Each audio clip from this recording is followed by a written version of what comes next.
la entrevista o la conversación, como lo queramos llamar, con nuestro querido profesor Miguel Anxo Bastos. ¿Qué tal? Buenas noches, profesor. Buenas noches. Si usted no engaña, el placer es mío. Solo por hablar un rato con usted, ya que hace tiempo que no lo veo en persona, pues por eso. Sí, y eso que nos habremos cruzado, no físicamente por desgracia, pero en la Universidad de Verano del Juan de Mariana, porque yo estuve en ella el primer día y usted estuvo como martes o miércoles. Si no... Lo vi en Madrid en el mes de junio, pero bueno, tampoco pude hablar mucho con usted porque Claro. me arrastraba. Ese no por las masas. No las masas, pero no es el mejor día para hablar una cosa de esas. No, por desgracia no. Yo me lo quería llevar luego a tomar una cerveza y hablar un poco, pero no pudo ser el caso. No, porque me acabo a las 2 y me tenía que levantar a las 8. No, pero ya sabe, claro, eso es restrictivo. Siempre que me cuento con usted, me gusta comer con usted o estar un rato con usted, porque ya son muchos años que lo conozco, aunque sea para hablar de cualquier cosa. Aunque con usted me estaba recordando, nunca hablé de banalidades. No, es verdad, siempre hablamos de algún tema más o menos serio. No, es verdad, no hablo de... No es verdad, no lo recuerdo y me acuerdo yo cuando tenía usted 18 años que no conocí a Santiago. Y nunca hablamos de banalidades. Pero siempre es un placer hablar. Eso que yo sí suelo hablar de banalidades, pero con usted intento aprovechar bien el tiempo. No, pero por eso digo, nunca cuadro hablar de banalidades, siempre hablamos de cosas así de extrañas, o de bancas fraccionarias, o de cosas de ese estilo. O del Estado, del minarquismo, de cosas así, ¿no? Pero no es verdad. No me sale hablar de banalidades con usted. Porque hay que aprovechar el tiempo. Si estuviéramos más tiempo juntos hablaríamos de banalidades, pero como nos vemos poco, pues hay que ir al grano. Bueno, pues hoy tampoco vamos a hablar de banalidades, vamos a hablar de liberalismo, libertarismo, anarcocapitalismo y cómo eso, pues la noticia política del último mes, esa perspectiva quizá de que Milei pueda ser presidente de Argentina, cambia de alguna manera o puede cambiar de alguna manera el terreno de juego ideológico, por supuesto en Argentina y quizá fuera de Argentina. Pero empecemos específicamente por Argentina, porque en el último directo dedicamos un mini bloque a Milei y mucha gente en el chat decía, bueno, es que esto se ha quedado muy corto, quería que comentaran mucho más del asunto y es verdad que da bastante más juego. Voy a retomar un comentario que hizo usted, que siempre muy atinado. A veces son cosas evidentes, pero que no todo el mundo considera evidentes desde el principio y que precisamente por eso son comentarios atinados, que yo le preguntaba algo así, bueno, ¿y qué tiene, cuáles son las perspectivas de reformas con Milei? No recuerdo exactamente la pregunta y usted dijo, bueno, lo primero tiene que ganar, que aún no ha ganado. Entonces, transcurrido casi un mes desde esta conversación y sin ser tan conocedor, claro, de la política argentina como pueda ser lo de la política española, que para la política española ya sabemos que tiene un olfato increíble, pero aún sin ser conocedora en pleno de la política argentina, transcurrido este mes desde la última conversación, desde las PASO y nuestra conversación sobre Milei, ¿cree que está más cerca de ganar que hace un mes o no? Sí, las encuestas parece que le dan bien, pero cuidado, la política es un juego que no juega solo uno, juegan los otros también. Entonces, los otros no van a estar quietos. Igual que Milei no está quieto, nosotros estamos quietos. Pues digo, hay que ser prudencia. No solo es que gane, es a ver cómo gana. ¿En qué sentido? De que como si pasa en la primera vuelta o no, y si pasa la segunda vuelta, a ver si tiene que llegar a acuerdos con otras fuerzas o no. Y luego qué mayoría tiene en el Congreso, ¿no? Y después qué mayoría tiene en el Congreso. Eso por parte de la política electoral. Después a ver qué recibimiento le dan las otras partes del Estado. ¿No? Quiero ver, por ejemplo, si hay jueces pro Milei. Claro. ¿No? Que los jueces... Sí. Ahora le llaman lawfare, ¿no? Le llaman así. Lawfare. No, pero es cierto bueno, que sí, es un poder. Pero juegan a la política, que los jefes de las policías, los jefes de los altos responsables de las burocracias, ¿no? Los medios de comunicación, pues incluso la banca. Ya sabe que usted... No, ya sabe que la banca en general la considero parte del Estado, no ajena al Estado. Pero bueno, a ver cómo la reciben, ¿no? Bueno, y cada vez más también los medios de comunicación que pueden ser privados, pero que están muy alineados políticamente, ¿no? Bueno, mismo... es el aparato de hegemonía. O sea, yo cuando hablamos de tener Estado, yo siempre digo que hay como cuatro grupos, ¿no? Ya hablamos alguna vez de esto. Está la política electoral, que es Estado también. Cuidado, no es que sea un pelele, un monigote que lo mueve. No, también juega.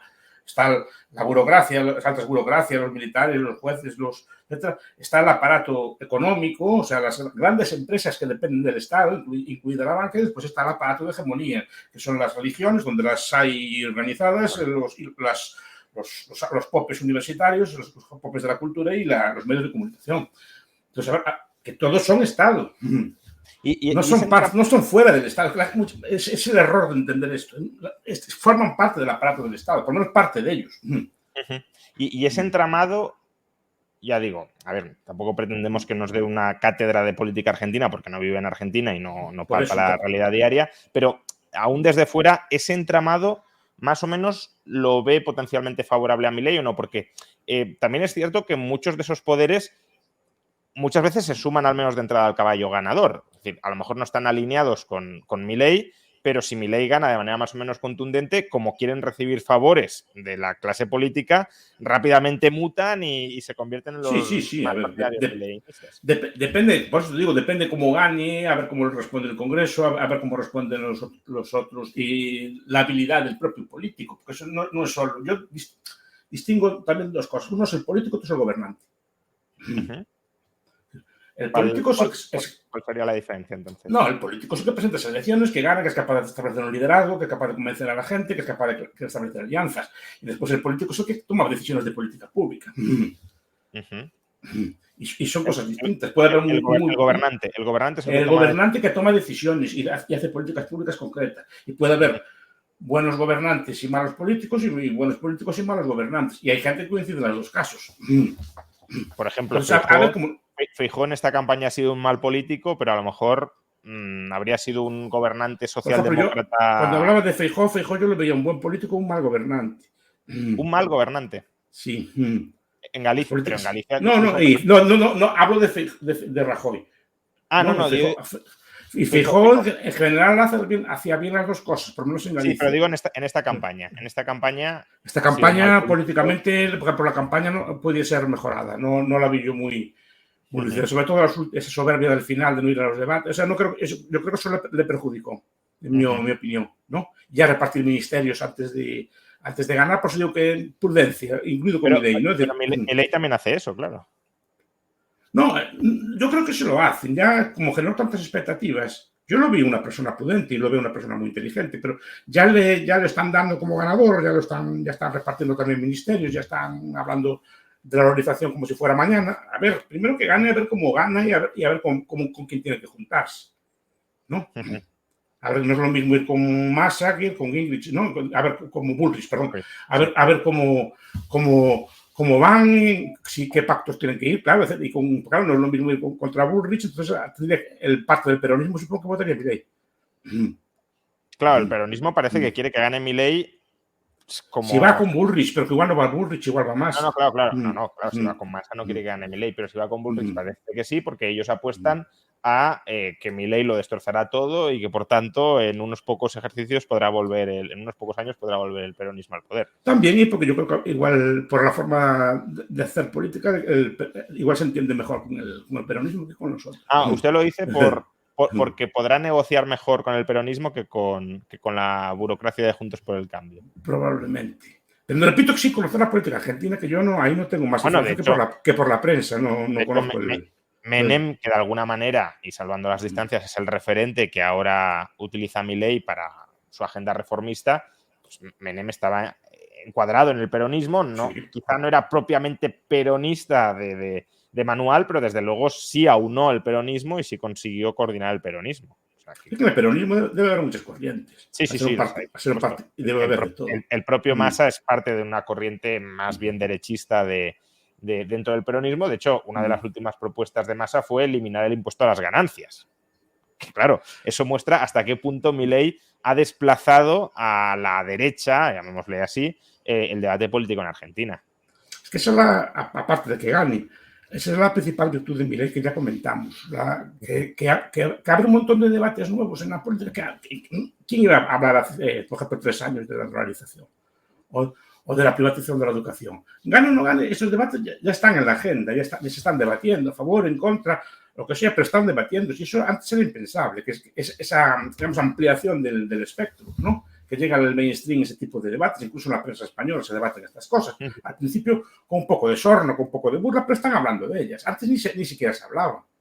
Sí, luego hablaremos de cómo puede afectar esto a España o a Estados Unidos, ¿no? Porque es que incluso Milei está teniendo influencia en Estados Unidos, pero siguiendo en Argentina, bien, no está claro que Milei vaya a ganar, parece que las encuestas le dan ganador, pero obviamente todavía se tienen que celebrar las elecciones y todavía queda más de un mes en el que las cosas pueden modificarse, pero más allá de esta cuestión, imaginemos que sí gana y que gana con cierta contundencia.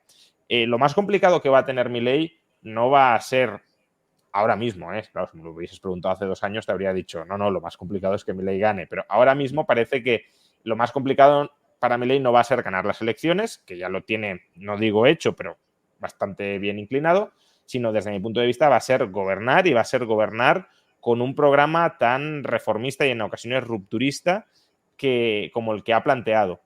¿Cómo ves el equilibrio político respecto a esto? Porque cuando un gobernante plantea políticas públicas como las que plantea Milei, en cierta medida está diciéndoles a muchas redes clientelares: os vais a quedar sin alimento, os vais a quedar sin sustento y por tanto, uno de esos poderes o varios de esos poderes que también conforman el Estado se pueden volver contra él. Sí, a ver, tiene que hacer algunas cosas rápido al principio. Lo que decía Milton Friedman en la tiranía del status quo, ¿no? Es decir, que tiene 100 días. Porque aún no están, los grupos de interés aún no están adaptados a la nueva situación. Después le toman la medida y ya lo saben apretar. Entonces, las primeras medidas debía tomarlas el primer día, porque acá, con la euforia de la victoria, aún es muy difícil resistirse, ¿no? Claro, pero hay medidas que requieren tiempo, ¿no? Y ese es un poco el problema. Por ejemplo, privatizar las... Yo creo que haga la dolarización. La dolarización, aunque parezca complicada, debe ser de lo más fácil. Porque hay precedentes. Es rápida, sí. No, y porque hay precedentes en América Latina. Entonces, aunque parezca una política extraña, pues es una política que ya se hizo y con relativo éxito. Entonces, eso incluso en el mainstream no es una política considerada extravagante, ¿no? Entonces se puede defender fácilmente. Yo creo que ahí daría un golpe grande, sería y más muy difícil de revertir después. Sí, o sea, bueno, de esto ya hemos hablado bastante. La dolarización no es que sea la absoluta panacea si el gobierno argentino sigue hiperendeudándose, pero sí es una camisa de fuerza muy potente que restringe el margen de actuación y el margen de endeudamiento del gobierno argentino. Pero sí, claro, si Milei consigue en el primer año, porque el primer año, sobre todo según el tipo de cambio al que hagas la conversión, puedes tener todavía una inflación bastante fuerte, pero a partir del primer año y medio, que es lo que sucedió en Ecuador, lo normal con una economía que se haya dolarizado exitosamente es que la inflación se controle. Y claro, psicológicamente, si Argentina pasa de una tasa de inflación de más del 100% al 3%, que no la habrán tenido nunca salvo en momentos de depresión profunda, claro, es que eso es un cambio de panorama tan sumamente grande que nosotros no podemos entenderlo porque no lo estamos viviendo, pero que históricamente ha cambiado la visión de las sociedades de una manera muy profunda. No, y cambia todo, cambia la cultura. Cuando hablo de la inflación, muchas veces los economistas solo se centran en los efectos económicos. Sí. A mí me interesan los efectos culturales, los efectos sociológicos y sociales de la inflación. La inflación, aparte de que sea un daño económico, es destructiva socialmente, destruye todos los lazos sociales. Lo explica muy bien Ferguson en un libro que se llama Cuando muere el dinero, que es un libro que me gusta mucho. Pero después están los críticos culturales, están muchas novelas, las novelas de Thomas Mann, por ejemplo, ¿no? Con Desorden y Dolor Precoz, o esta, ¿cómo se llama? Que es un nombre muy raro que se llama Una princesa en Berlín, que lo explica muy bien, ¿no? O Hans Fallada en Lobo entre Lobos. Es decir, explican cómo ellos son literatos y descubren cómo la inflación corroe los vínculos sociales. Stefan Zweig, en El mundo de ayer, lo explica muy bien. Háblenos un poco de esto, porque yo le he escuchado una charla sobre la degeneración social, podríamos decir, que promueve la inflación y cuéntenos algunos de estos efectos que a veces son desconocidos porque se suele centrar, como bien dice, el debate de la inflación o de los efectos de la inflación en lo económico. Sí, Zweig cuando explica estas cosas en El mundo de ayer, pero repito que son gente que no sabe de economía, solo ven el deterioro social que causa la inflación. Porque la preferencia temporal se altera sustancialmente. Por ejemplo, creo que Thomas Mann decía que la gente empezaba a perder el respeto a los viejos. a la gente mayor, porque la gente mayor había quedado literalmente arruinada, porque todos sus ahorros se habían volatilizado. Entonces empezaron a ser pues gente pues casi de pedir, ¿no? Que todos sus ahorros, todo el trabajo de su vida que tenían depositado en una cuenta o tenían depositado en algún fondo de pensiones, literalmente se había volatilizado, ¿no? Pero después, claro, como cambian las costumbres. Por ejemplo, la gente al cobrar al día se acostumbra a gastar al día. Y que lo que explica es que la gente ganaba dinero, pero corrían. Eso lo explican estos, repito, literatos, ¿no? Iban a gastarlo y lo gastaban en el juego, es la época del cabaret, es la época que aparece la droga recreativa, la heroína, ese tipo de cosas así a nivel... ¿Por qué? Porque voy a ahorrar. Si mañana lo que gane hoy no vale nada. Sí, claro. O sea, no tengo ningún interés en pensar a largo plazo. Incluso las costumbres se vuelven más livianas. ¿Para qué voy a pensar en una familia, una pareja estable, una vida pues tranquila? Si no vale nada, no puedo garantizar ni siquiera que coma mañana. ¿No? Y eso volatiliza todo. Es que muchas veces se piensa que el nazismo nace porque sí. Los historiadores que estudian esto dicen que el nazismo tiene mucho que ver con esto. Es una sociedad totalmente desintegrada. ¿No? Es decir, los lazos, en una parte, es el tiempo que se empieza a pensar y la gente coge cualquiera que diga que va a solucionar eso. Por cierto, profesor, comentan, ¿cómo se llama el libro que acaba de mencionar Bastos? Ha mencionado varios, o sea que no sé a cuál se refiere. Sí, a mí el que me gusta mucho, el de Ferguson, creo que es con 2 S. Cuando muere el dinero, está en español, en la editorial Alianza. Bueno, aparte que está en inglés, ¿no? Sí, es el clásico. Después, por ejemplo, El mundo de ayer, de Stephen Zweig. Es un escritor de biografías, así muy famoso.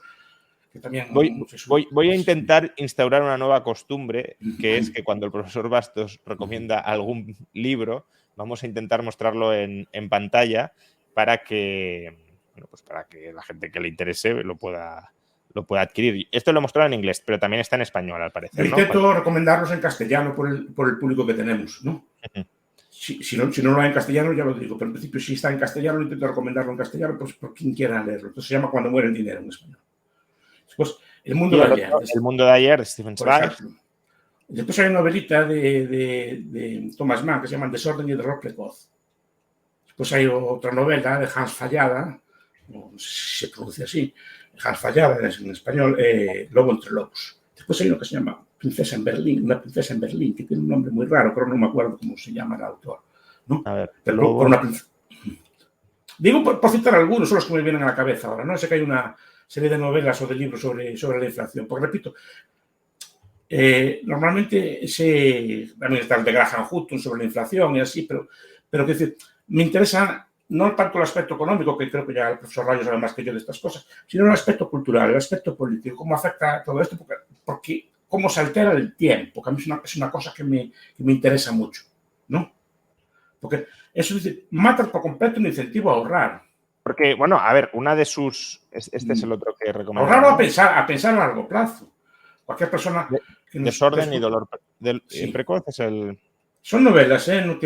Repito que no son novelas sobre la inflación. Bueno, pero a lo mejor a algunos les apetece más leer incluso una novela claro, pero que describe el mundo de la inflación. ¿No? Sí. En los años 20 en Alemania. Seguramente hay más, ¿no? Pero digo, son los que me vienen a la cabeza ahora en este momento. Porque ellos no están estudiando, no saben la teoría de la inflación, no leyeron a Mises, ni leyeron pues, todas estas teorías de la inflación, ¿no? Sino que estudian esto. Pues hay uno de Graham Hutton, que es muy bueno también, no sé, comportamiento de la inflación, una cosa así, que es muy bueno también, un libro pequeñito, además.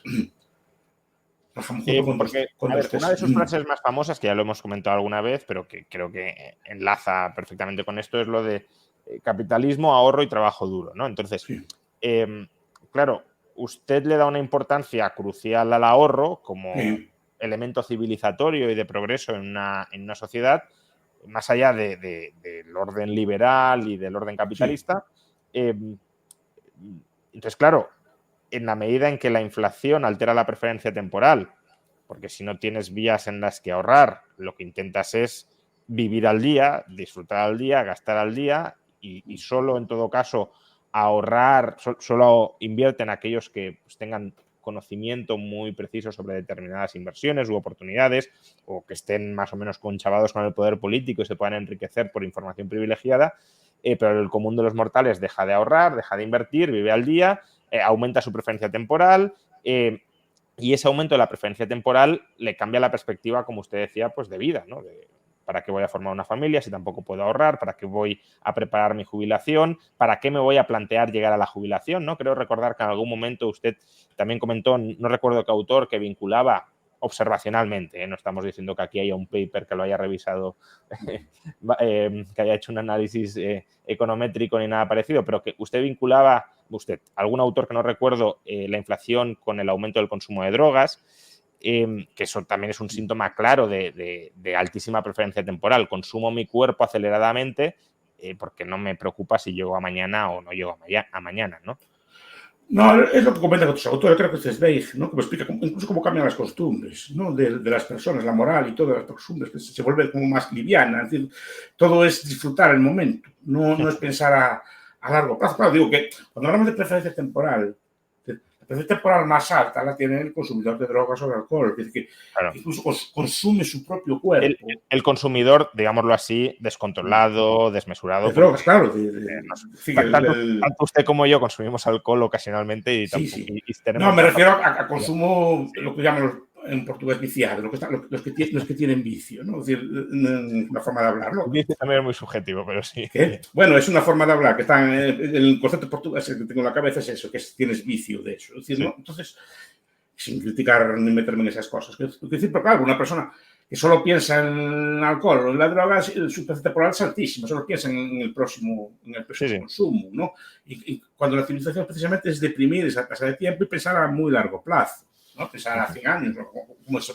Las novelas de Asimov, creo que son de la Fundación, así que también, no sé si es de la Fundación o una de estas, ¿no? Que hablaba de un pueblo, de Marte, una luna, un cuento de ciencia ficción, que la gente vivía 200 años, ¿no? Entonces, como ese pueblo es una ficción, obviamente, ¿no? Pero, o 200 o 300 años, como la gente se volvía hiperconservadora, hiperahorradora, que pensaba muy largo plazo, porque sabía que tenía que durar mucho tiempo, entonces invertía así como en viviendas de calidad y todo lo tenía así como muy, muy tasado, ¿no? Y ese tipo de cosas, es otra novela también, ¿no?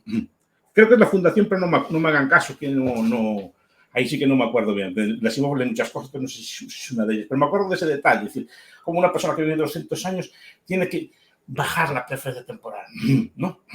Y pensar a largo plazo y construir a largo plazo y pensar sus inversiones y pensar tus ahorros y las cosas así. Tiene que durar mucho. Al final, una baja preferencia temporal significa que tú te puedes representar a ti mismo en el futuro y que te consideras, tu yo presente lo consideras más o menos intercambiable con tu yo futuro y por tanto no lo guardas todo para tu yo presente, sino que también lo compartes con tu yo futuro. Y es esa incapacidad de representación de ti mismo en el futuro o la despreocupación de tu futuro lo que lleva a, pues si a mí me da igual el futuro, no tengo futuro, no veo futuro, pues obviamente todo lo que tengo ahora lo voy a destinar al disfrute inmediato. Y claro, los seres humanos también nos representamos o nos podemos llegar a representar a través de nuestros hijos, de nuestros nietos, y ahí la preferencia temporal se prolonga, ¿no? Y tiene lógica. Cuando los historiadores estudian, como cuando en la antigüedad, en otros tiempos, la gente vive esperanza de vida de 20, 30 años, como tasas de ahorro eran ridículas. Usted piense, pues en la España medieval o una cosa así, que te llegaban, de repente te llegaba una aceifa de estas de Almanzor que te saqueaba. No, pues en mi ciudad, en Santiago, ¿no? Que llegó allí, estaba tan tranquila la gente allí, llegó Almanzor, quemó todo lo que había allí, echaban sal en las tierras, es decir, que no era gente, iba a hacer daño, es decir, no era gente. Después, usted estaba tranquilo en su casa y a lo mejor lo llevaban usted de esclavo y lo ponían a trabajar en una mina o lo vendían después. Es decir, una situación tan inicial, los llevaban vikingos. Los vikingos eran muy malos, que ahora los vemos en la serie y nos parecen una gente así encantadora, así que salen así. Vikingos eran muy malos también. Confirman que es la Fundación la novela, ¿eh? Sí. O sea que... No, todo rato de memoria, pues digo, porque la leí de joven, entonces no sé que me quedo con ese detalle, ¿no? Pero no, igual, sí, bueno, la parte. O en las mismas guerras, ¿no? La preferencia temporal se dispara. Se deprime, claro, como es normal. Si usted está en su casa y mañana se la queman un dron ruso, uno que le quema la casa, claro, esas cosas después, toda su vida, todo su ahorro, todo su tal, queda literalmente volatilizado. Además, ¿cómo quedará la moneda en esos países? No quiero ya ni pensar. Aparte de la destrucción humana, claro, que es lo principal. Pero una persona que está con el miedo todo el día a la muerte, con todo el miedo, que te pueden matar mañana de una horda, o te pueden bombardear y quemar, o hay una cosa así, la preferencia temporal se altera, claro que se altera. Por cierto, por eso la paz es muy importante. pregunta José Hermosilla Carrasco, a quien seguro que recuerda y conoce de las Sí, universidades de señor. verano. Hace tiempo que no lo veo y un Sí. placer saludarlo. Dice, ¿no crees, profesor, que más que desaparecer el incentivo al ahorro, lo que desaparece es el ahorro que el Estado puede confiscar? Entiendo que con la inflación. Se supone que Argentina es el segundo país del mundo con más dólares debajo del colchón. Es decir, como que ocultan el ahorro para que no se lo quite. Pero claro, ahí han de tener una alternativa en la que ahorrar, porque si hay el Tiene que dólar... ahorrar en plata, en oro, en joyas, en Claro. cuadros o en bienes así de ese estilo, ¿no? En propiedades, probablemente, ¿no? Supongo que es una forma de ahorrar también. Pero para ahorrar necesita comprar también algo, necesita acumular algo de dinero para poder comprar el bien o para poder acumular este tipo de Claro, pero que aquí cosas. la diferencia con otros contextos que mencionábamos es que sí existe una alternativa más o menos disponible en la que ahorrar. Entonces, claro, si tú tienes dos monedas, una es una basura y te la destruyen, pero la otra no, pues puedes canalizar el ahorro. No, lo ahorra, supongo que ahorrarán en dólares, ¿no? Claro. Intentando, Sí, eso y es lo que dice el señor Hermosilla, claro. y las grandes transacciones las hacen en dólares. Quiero decir, nadie compra o vende una casa en Argentina con pesos, porque sería Con peso, claro, absolutamente pues ahí está. descabellado. No, sí hay soluciones, ¿no? Yo hoy leía, como voy a hablar con usted, leía al señor Ocampo los blogs que tiene, Sí. a ver qué decía, ¿no? Claro, la propia, ¿no? Que la propia expectativa de hiperinflación, por ejemplo, ¿no? Hace que la gente se dolarice aún más. Claro. Evidentemente se van protegiendo comprando dólares Lo que dice antes de que se siga depreciando, claro. Lo que viene a decir es que es más fácil después dolarizar así. Cuanto más se deprecie el tipo de cambio, más fácil es dolarizar, más barato termina resultando. Al final, Sí. si el peso va a ir a cero, la dolarización es gratis porque el Banco Central de la República Argentina ya no tiene deuda. Bueno, ya que estamos hablando de guerras, en las guerras hicieron grandes cambios monetarios, ¿eh? Y es una cosa digna de estudiar. Por ejemplo, yo no vi grandes estudios, por ejemplo, sobre qué pasó con el Reichsmark cuando acabó la guerra, cuando el marco del Reich, ¿no? Entonces, creo que lo cambiaron uno a uno, no sé que hicieron una cosa así, que literalmente empezaron de cero con una cosa así, ¿no? Sí, o sea, todos los procesos de conversión monetaria, o sea, puedes o repudiar la moneda, o si no quieres repudiar la moneda porque quieres dar una cierta continuidad a la población, pues claro, tienes que tener activos con los que estabilizar la moneda y luego, pues muchas veces socializando pérdidas con los tenedores. España incluso con la tarjeta de la República. Claro. Eso habría que ver cómo hicieron también. Literalmente la dejaron sin valor. O la dejaron sin valor proporcionalmente, perdón. Sí. Fabio Rudolf, de Argentina, dice, los que podemos ahorrar en Argentina lo hacemos en dólares, aunque también tenga inflación. Solo que al momento de invertir tenemos miedo a hacerlo dado las cada vez más débiles garantías de la propiedad. Es decir, que tiene sentido que se atesore en dólares, como decía José Hermosilla, porque bueno, en el dólar más o menos te proteges tu poder adquisitivo, quizá no internamente del todo, porque si faltan bienes también subirán de precio, pero internacionalmente con el dólar sí te proteges tu propiedad. Pero claro, si lo inviertes en instrumentos en el mercado oficial y te lo pueden confiscar, pues ahí ya optas por atesorar. No, claro, con bonos o con otro tipo de cosas. Claro, no fue en Argentina que expropiaron los fondos de pensión. Sí, por eso, sí, los fondos de pensiones privados los nacionalizaron y claro, por mucho que tengas esos activos y que te garanticen la propiedad, si cada vez las garantías son menores, pues... Es que es difícil, hasta es empresarial esto, ¿no? Pues un gobierno mal, no estoy hablando de gobiernos dictatoriales, creo que fue Roosevelt que prohibió el oro circulante. Roosevelt confiscó el oro en Estados Unidos, sí, en el año 33 confiscó todo el oro, o sea, no, ni siquiera el oro de los bancos, sino que era ilegal la tenencia de oro por particulares. Por eso estoy diciendo. Es un acto autoritario que, vamos, si hiciera un dictador, como decía, nos echaríamos las manos a la cabeza. No, pues estoy diciendo que un gobierno puede hacer muchas cosas. Es decir, como vea que la gente se escapa, te puede hacer muchas cosas. Bien, entonces... Además, la inflación, ya que estábamos hablando de esto, la inflación hay un aspecto que es muy interesante, que no solo es esto, que es redistributiva. Por eso es tan atractiva. No es solo que suban los precios, es que equivale a un impuesto. Sí. ¿No? Que le quitan rentas unos a otros. Es decir, no es un proceso que suban los precios, sino hay gente que se beneficia de las inflaciones. Por ejemplo, los deudores se ven muy beneficiados de las inflaciones. Lo que pasa es que al gobierno... En Alemania se llegó a pagar una casa con un sello de correos. No, claro. Sí. Si tú te hipotecas antes de que empiece una hiperinflación, te regalan la casa, básicamente. Sí. De hecho, la estrategia monetaria óptima ante un estallido inflacionista es coger deuda, porque la deuda es la obligación de recomprar dinero futuro. Y claro, si puedes recomprar ese dinero futuro a un precio nulo porque ha habido una hiperinflación, pues has recibido poder adquisitivo hoy y mañana tienes que devolver nada. Entonces, todo eso es enriquecimiento patrimonial. Una hipoteca tipo fijo en un ambiente inflacionario es una ganga. Hombre, claro, por supuesto, por supuesto. Sí, en la hiperinflación hay que buscar activos que más o menos se revaloricen junto con la inflación, activos reales, por ejemplo, o activos financieros como pueden ser acciones de empresas que tengan capacidad para trasladar las subidas de precios a los consumidores, porque hay empresas que tampoco tengan esa capacidad, ¿no? Y pasivos deuda. Cuanta más deuda a tipo fijo posible, mejor en la hiperinflación. Lo que pasa es que es verdad que aquí al gobierno argentino le han ido atando en corto con el tiempo precisamente por ese abuso inflacionista. Claro, el gobierno argentino parte de la deuda que tiene es en dólares y ahí por mucho que haya inflación en pesos no se puede... Sí, no puedes arreglar. Quiero decir que al final la gente aprende y cuando ya me has robado 5 veces ya no dejo que me robes más, ¿no? Es que esta medida de Milei a mí es muy interesante y las demás también, pero esta es muy interesante, pero no es para sentar las bases porque estabiliza mucho la economía y empieza la gente a ser más productiva, empieza a pensar a largo plazo y cambian las formas de consumo, cambian las formas de inversión y se estabiliza incluso socialmente el país, ¿no? Y eso es lo más interesante de la estabilización monetaria. Aunque no es la panacea, repito, hay países que tienen dólares y siguen pasándolo mal. En Ecuador pues sigue habiendo pobreza, o sea, no soluciona el problema, pero cambia mucho la percepción. Hombre, es que yo creo que es muy interesante, porque Argentina tiene un potencial brutal, es un país fantástico.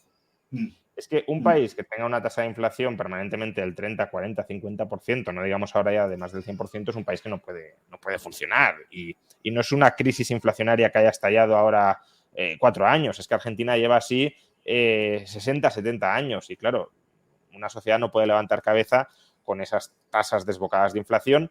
Y claro, ahí la cuestión es cómo estabilizamos la moneda. Muchos economistas dicen, no, la solución óptima no es dolarizar, estoy de acuerdo. La solución óptima es que el gobierno cuadre las cuentas y que creíblemente se comprometa a no volver a abusar del endeudamiento y de la emisión monetaria. Vale, pero es que Argentina lleva 70 años así. ¿Qué credibilidad puede tener que una moneda gestionada por los argentinos va a respetar esas reglas formales en el futuro? Es que parece que pasamos del deber ser al ser con una facilidad que en política no... Porque por eso esto es más irreversible, porque ahora está Milei y Milei tiene... Yo no soy partidario de la limitación de mandatos, Milei no soy partidario precisamente por esto, pero Milei va a tener una limitación de mandatos, estará 4 años, 8, primero si gana, y después si vuelve a etapa, después puede volver otra vez nosotros. No pasa, nada, pide. Simplemente que nosotros buscamos un candidato atractivo o que el candidato que suceda a Milei en su partido pues no sea tan atractivo o que haya peleas dentro de Libertad Avanza, que esas cosas en política son así, ¿no? Y ya otra vez vuelve otra vez a la sandada. Entonces, quiero decir, eso ya es más irreversible, ¿no? La gente está acostumbrada y no van a aceptar una moneda nueva así tan fácil ni cosas por el estilo. Claro, pero lo ideal es lo que dice usted, si el gobernante tuviera... Por ejemplo, usted estuvo en Guatemala hace poco. Bueno, yo también estuve. En Guatemala yo voy casi todos los años. Es una moneda súper estable. Súper estable. Incluso se apreció algo con respecto al euro. ¿Quién iba a decirlo? No, pues es súper estable. Pues tiene unas reglas así, que las cumplen. En Perú lo mismo. Que si tú consigues estabilizar la moneda con credibilidad institucional, separación de la financiación del gobierno, de emisión monetaria, déficits públicos bajo control, reservas del Banco Central que defiendan la moneda, que sean buenas reservas, pues claro, sí, evitar la inflación persistente y a largo plazo. Pero es que Argentina, la experiencia que tenemos es cualquier gobierno, incluso Menem, ¿no? Menem, en su segundo mandato, se quieren endeudar todo lo que pueden y más. La población es adicta al endeudamiento del gobierno, o al menos parte de la población es adicta al endeudamiento del gobierno, y luego el Banco Central no es independiente y las reservas pocas que tienen en ocasiones se las funden los políticos cuando las necesitan. Entonces, claro, ¿qué haces ahí para que todo eso funcione de tal manera que nadie vuelva a meter la mano en la casa? Por ejemplo, el alemán le tiene horror al déficit, al déficit y a la inflación, sí. Porque familiarmente, seguramente, estos alemanes de ahora, sus abuelos le contaban cómo era antes. Entonces es un horror cultural que le tienen. En cambio, en España no recuerdo hiperinflaciones, ¿no? Claro. Entonces, ese horror no lo hay no hay. Entonces, que imprima billetes o cosas así. Entonces, esa es la cuestión, porque es educativo. Porque un gobierno dolarizado al final no puede gastar más de lo que ingresa. Bueno, puede pedir deuda y así, pero no es una deuda que hay que servir, no puedes pagarlo con más deuda. O no puedes usar los depósitos para pagar la deuda. Bueno, como están haciendo ahora en Argentina. Si los bancos tienen, que ahí, a ver cómo lo hace Milei, si los bancos argentinos tienen reservas en dólares, el gobierno sí puede robarles los dólares para financiarse.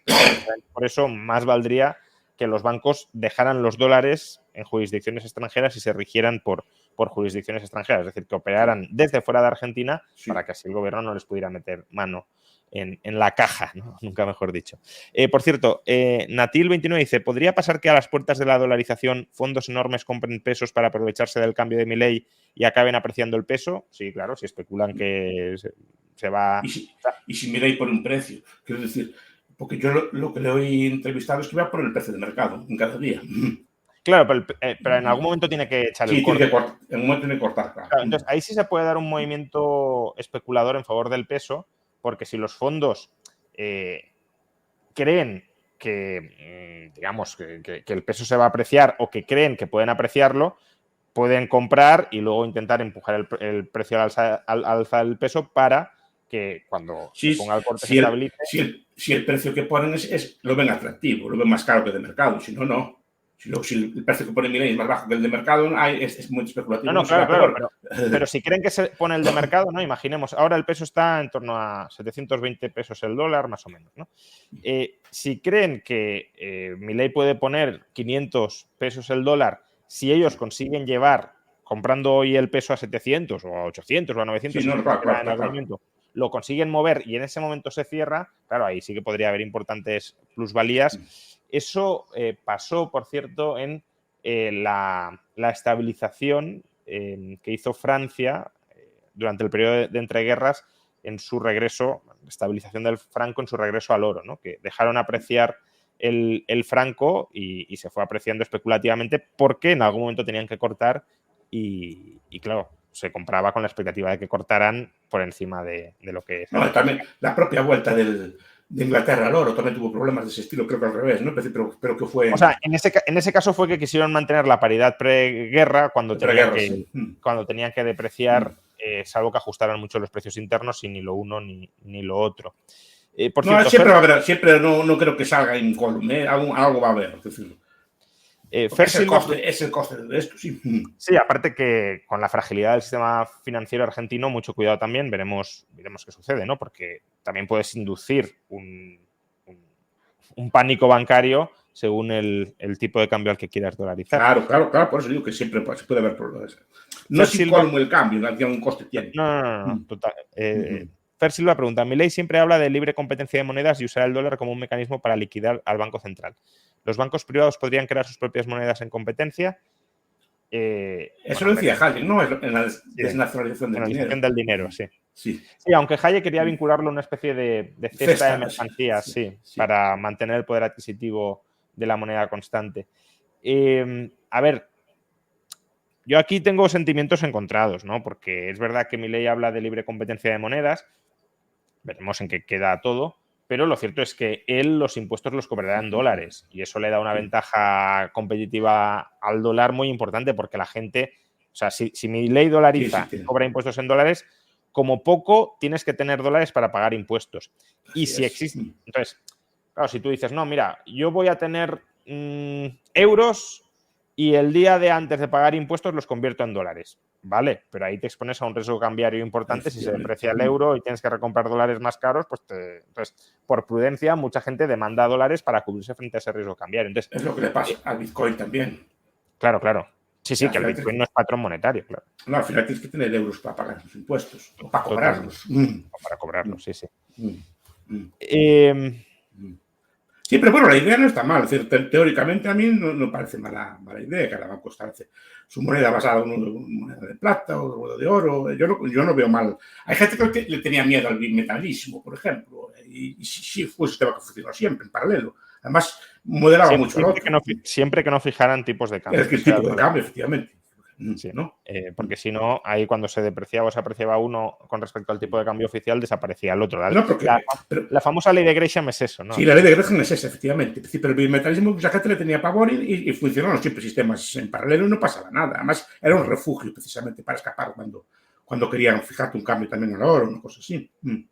Pregunta a Rila si es posible desdolarizar, que más o menos el profesor ya lo ha contestado, pero por si quiere profundizar en ello. Desdolarizar, o sea, quitarse del dólar, pues por eso se puede, claro. Se expropian los dólares, pero ¿no? tendría unos costes ya muy grandes, por eso digo que es más difícil de revertir, porque la gente te va a aceptar una moneda, creo que habría protestas si te aceptan una moneda fiat nueva, que no sea de más calidad, tiene que ser una moneda pues, anclada en el oro o una cosa así, para que te la aceptaran, si no, no te lo aceptan. Lo que se podría volver a hacer es volver a emitir el peso, pero como dice el profesor, claro, si la gente ya está acostumbrada a vivir en dólares, ¿por qué te van a aceptar el peso? ¿Para qué? Y claro, desdolarizar es muy complicado porque tendrías que expropiar los dólares y ahí tendrías mucha resistencia. Ni siquiera Correa lo pudo hacer en Ecuador. Claro, es como volver a la peseta. Sí, sí. Poder puedes, pero habría problemas, salvo que la peseta fuera mejor que el euro, claro. Que podría serlo, ¿eh? Es decir, sí, pero depende cómo lo haga. Probablemente se utilizarían ambos, porque el dólar seguiría siendo un activo de reserva global, de liquidación del comercio intrarregional y por tanto sigue teniendo sentido que las empresas y en buena medida las familias tengan dólares. Otra cosa es que digas, oye, tengo dólares para esto y tengo pesos de buena calidad para lo otro. Pero ahora mismo no, porque la propuesta de Bullrich es que las dos monedas convivan, ¿no? Mantener el peso y dolarizar. El problema es que ahora mismo, si tú le das a los políticos argentinos la capacidad de seguir imprimiendo pesos, eso va a ser un absoluto desastre. Más vale liquidar el Banco Central y luego que el sector privado, si quiere emitir moneda, que la emita, pero no los políticos, ¿no? Bueno, después está la propuesta de moneda de los BRICS. ¿No? Pues, los BRICS supuestamente están anclados al oro. Ah, sí, moneda, sí. ¿no? Y supuestamente Argentina va a ser miembro de los BRICS. Si el BRIC es mejor que el dólar, hipotéticamente, pues se podría desdolarizar. Sí, pero yo no veo, bueno. Yo no lo veo tampoco, pero bueno, más en manos de quién estaría. No qué decir esa moneda, ¿no? Pero bueno, teóricamente, pues desdolarizar, pero supongo que se desdolarizaría hacia algo mejor, no hacia algo peor. Bueno, hombre, depende. Bueno, políticamente puede ser todo, está claro. Claro. Sí, no. Bueno, vamos a dejar de hablar de dolarización porque el objetivo de esta charla no era la dolarización. Ya os adelanto que este mes trataré de mantener varios directos sobre la dolarización y todo lo que la rodea, pero hoy no quería hablar específicamente de la dolarización, sino pues sobre el fenómeno Milei y cómo está impactando o puede impactar en otras partes del mundo. Entonces, a ver, porque ha llegado alguna pregunta en este sentido. Por ejemplo, Luis Carlos Álvarez desde Colombia. Si ganase Milei, ¿qué impacto tendría en Hispanoamérica si su gobierno fuese exitoso? Bueno, pues que habría presiones para imitarlo, está claro. Es lo bueno de que haya pluralidad de estados. Si uno lo hace bien, los demás tienden de una forma o de otra a imitarlo, no queda más remedio. Y si lo hace mal, pues a evitar lo que hizo el otro. En ese aspecto, hasta Venezuela fue como un mal ejemplo. Sí, claro. Incluso los gobiernos supuestamente próximos a ellos no imitaron el gobierno de Venezuela. Porque yo tengo un compañero que fue profesor en Ecuador, me decía, tú se equivocas en una cosa. Quien hizo el neoliberalismo allí fue Correa, no fueron nosotros. O sea, Correa, ¿en qué sentido lo decía? Que Correa decía que de bolivariano, que estaba todo, pero al final fue bastante ortodoxo. Es decir, quitando otras políticas, ¿no? También porque el dólar se lo impuso. Pues no claro, porque al final no quiso imitar a Venezuela. No, tampoco pudo, pero no, o sea, bueno, podría haber intentado. Es que no hay muchos imitadores, aunque hablen mucho, no hay muchos imitadores. Pues al revés también. Es decir, si un país lo hace bien, al final los demás acaban copiando. Que fue lo que yo siempre digo que el éxito de Europa en su momento fue estar fragmentada. Está fragmentada en el sentido que aquellos.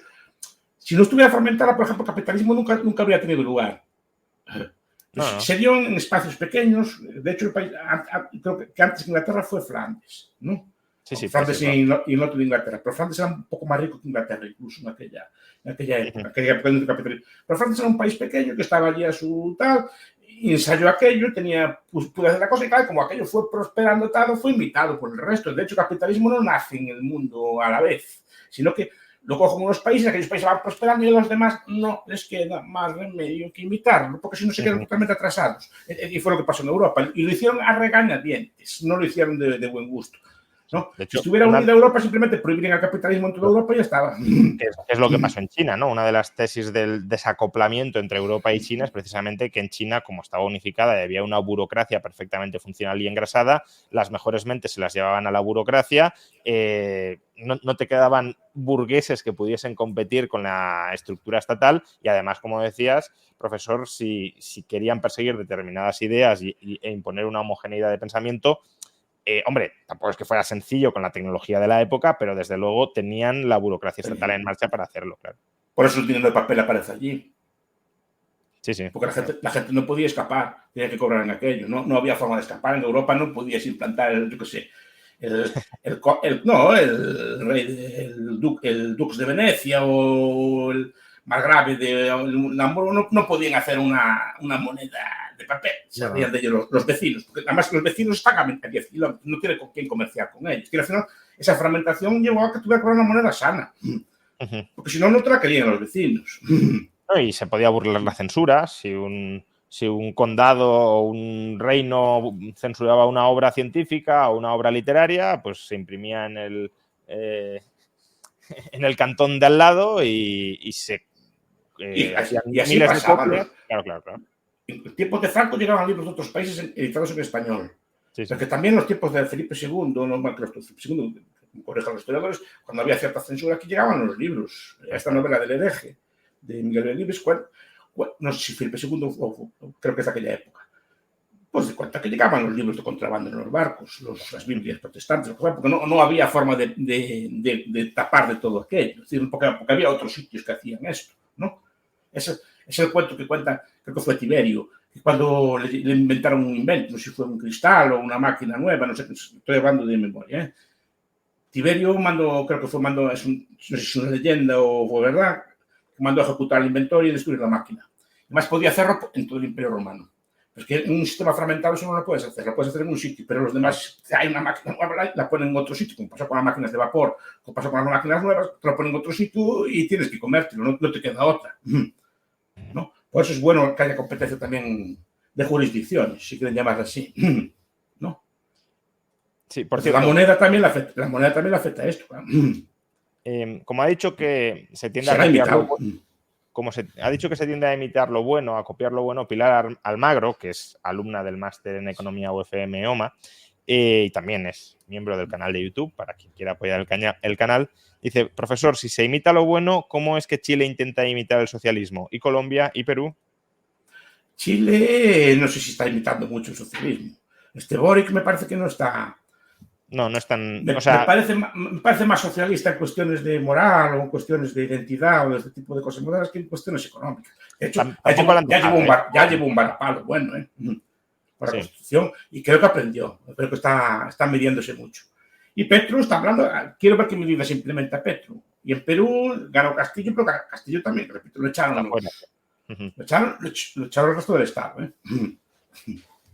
Por eso digo que no solo lo echaron los jueces y lo echaron los militares y se pusieron de perfil. Pero la señora que hay ahora, Dina Boluarte, no sé si qué medidas socialistas está llevando a cabo, no sé si llevará a cabo nada extraordinario al respecto. Intentar sobrevivir políticamente. Por eso, pero no le veo camino al socialismo. No. Y Boris le han cortado totalmente las alas porque, bueno, quería cargarse el sistema de pensiones, no lo ha logrado y está intentando ahora hacer una cosilla, pero que ya veremos si puede. La reforma fiscal también se la han tumbado. Vamos, que al final poca cosa. Por cierto, ha llegado un superchat generoso y, bueno, dado que hablamos de Argentina, no sé si... le pregunta a Íñigo Guillermo Revilla qué opina de la teoría de la insubordinación fundante de Marcelo Gullo.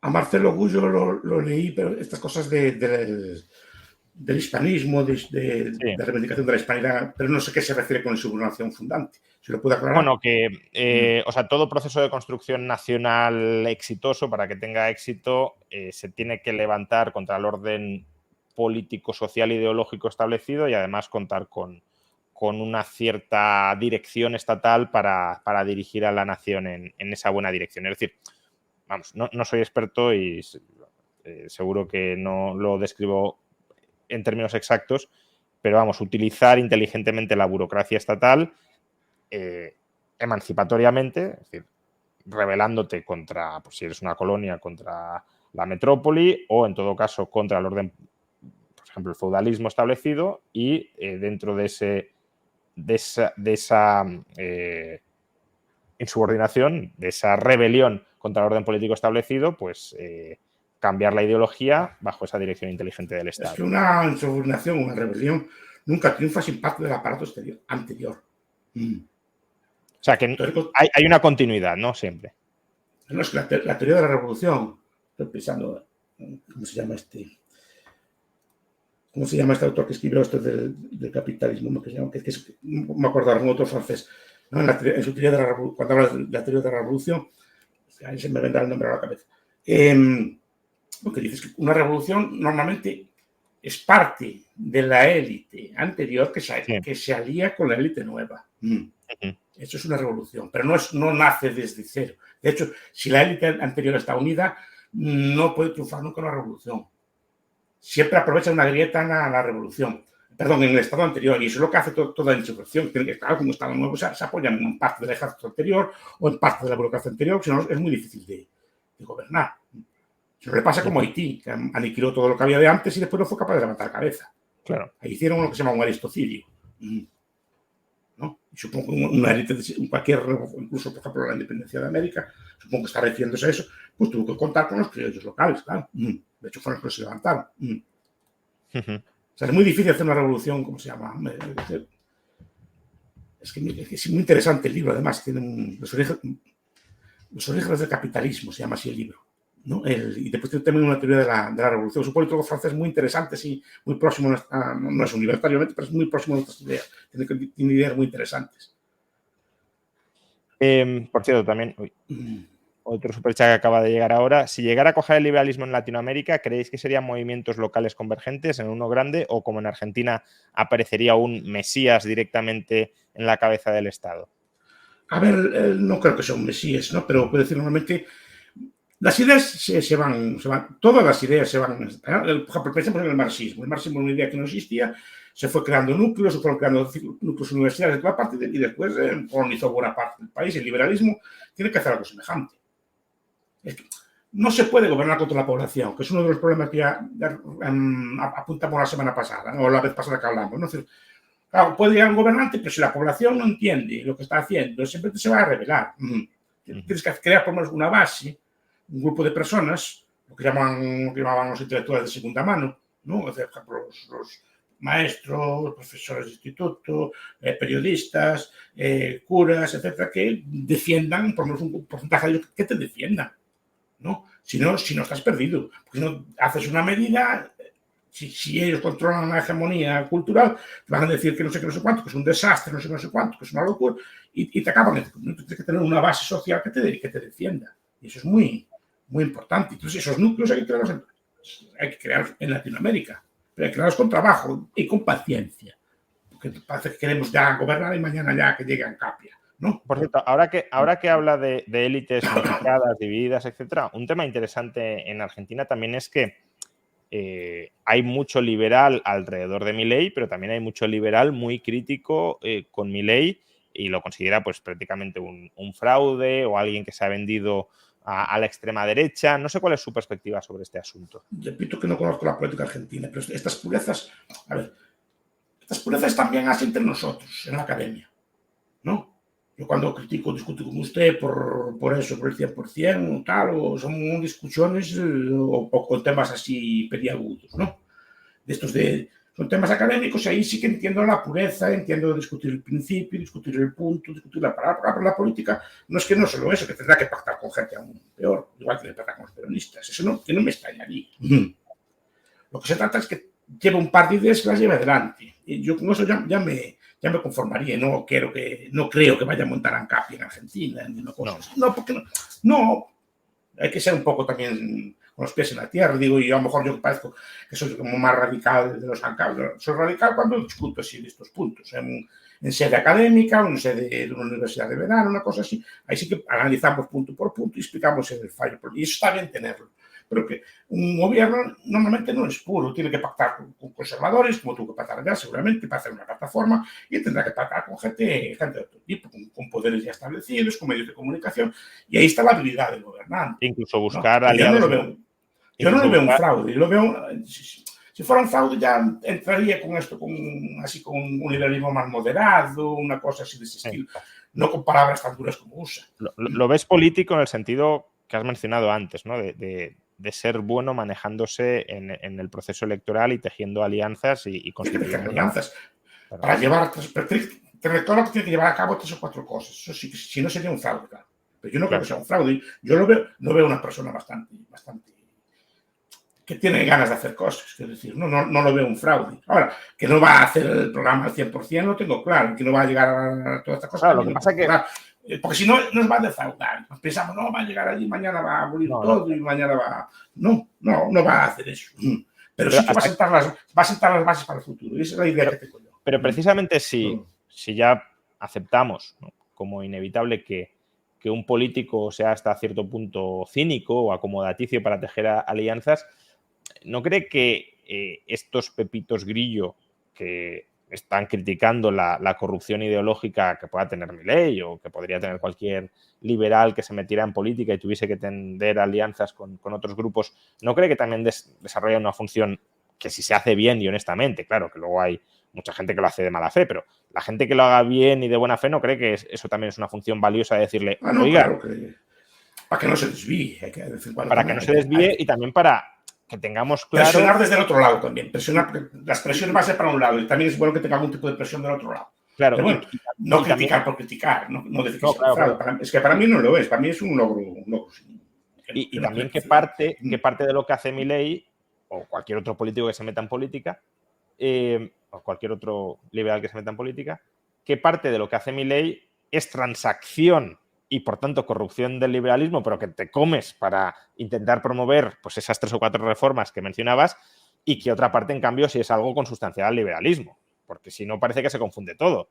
Si Milei, por ejemplo, aunque esto es discutible, pero para que se entienda el ejemplo, ¿no? Si Milei ahora se opone a la legalización de las drogas, él dice que no se opone, pero que no quiere que lo pague la sanidad pública, bueno, pero imaginemos que Milei sale y dice, yo estoy en contra de liberalizar las drogas.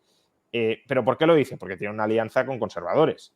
Entonces, está bien que se diga, oiga, que esto lo dice Milei, no sé si se lo cree o no, pero esto es consecuencia del pacto político al que ha llegado con los conservadores, pero esto no es el liberalismo. Pero hay muchas formas de decirlo. Por ejemplo, decir que no es prioridad en estos momentos o la agenda, sí, claro, o lo que sea así, que es decir que estás en contra, porque eso es distinto, claro. ¿No? Pero yo repito que no lo veo un fraude. Yo, por lo menos tal como se le ve la... Hay una cosa que me enseñaron ya hace tiempo, que es a ver los... Me lo dijeron una vez a mí, entonces me quedó grabado. El profesor me decía a mí, yo no estoy de acuerdo con usted, pero se ve que usted cree lo que dice, ¿no?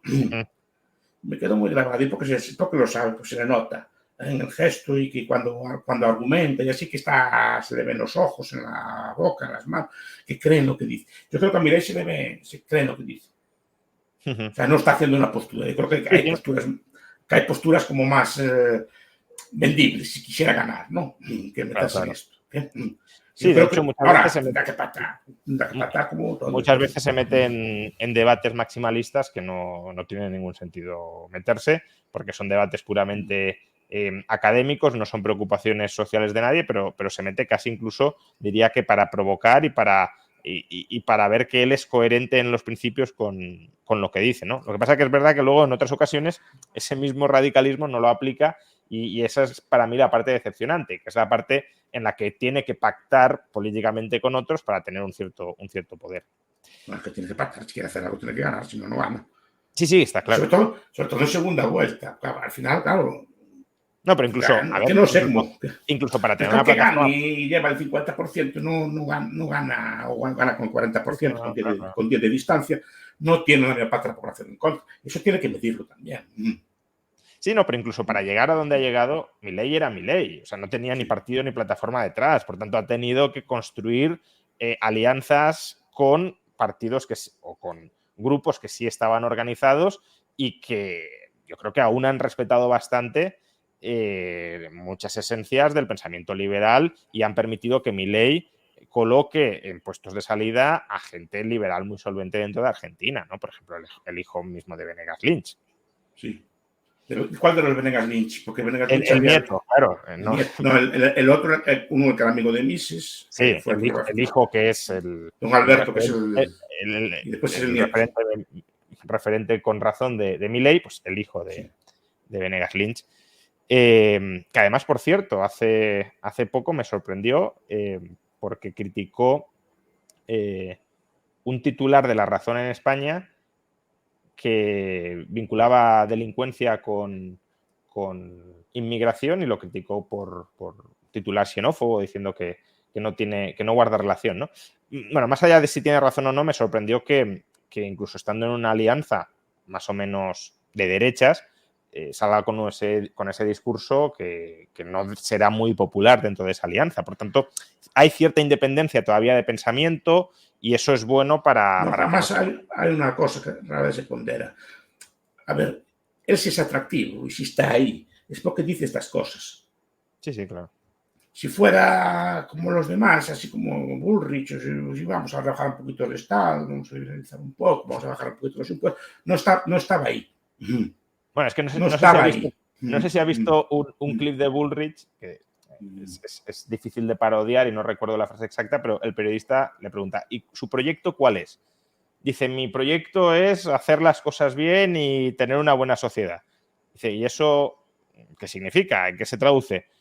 Usted confía en mí, ya lo verá. O sea, es algo tan disparatado que le piden que desarrolle cuáles son sus propuestas y cuál es su visión de buena sociedad y solo cae en la petición de principios o en la perogrullada de yo quiero una buena sociedad y una buena sociedad es una buena sociedad. Bueno, es absurdo. No, pues si está ahí es porque el pueblo argentino, parte de él por lo menos, quiere algo más, que cambio de verdad. Un cambio que después igual no es tanto, pero por lo menos quiere un discurso. Yo creo que lo importante también es el discurso, ¿no? Y él mantiene un discurso coherente y es muy importante. Ahora que menciona esto, hay algunos que quieren reproducir la experiencia de Milei en España, ¿no? Y que dicen que necesitamos un Milei en España. Ojalá llegara a algo parecido. No sé si con el perfil exacto de Milei, pero sí desde luego alguien que fuera capaz de entusiasmar con las ideas liberales y si es alguien político, pues alguien con principios de verdad en política que impulse esas ideas. Pero creo que podemos caer en la trampa de pensar que lo que ha conseguido Milei en Argentina es algo relativamente sencillo, o más que sencillo, relativamente factible, que no es algo muy improbable, porque si lo ha conseguido Milei en Argentina, perdiendo de vista que gran parte del éxito de Milei, más allá de su personalidad, más allá de su capacidad para comunicar, transmitir ideas, entusiasmar, se debe a la situación económica devastada en la que está Argentina, que ahí prácticamente, no digo que compras cualquier cosa, porque podrían haber comprado ahora mismo socialismo y no lo han hecho, pero desde luego te rebelas contra el statu quo en esas condiciones. En España no estamos así. En España en 2012 lo estábamos. En 2012 lo estábamos. Y por ahí viene Podemos. Y ahí viene Podemos y por eso Rajoy fue tan sumamente decepcionante como gobernante, porque Rajoy en 2012 podría haberlo hecho absolutamente todo, podría haber hecho reformas profundísimas en este país y subió los impuestos, que es lo primero que hizo.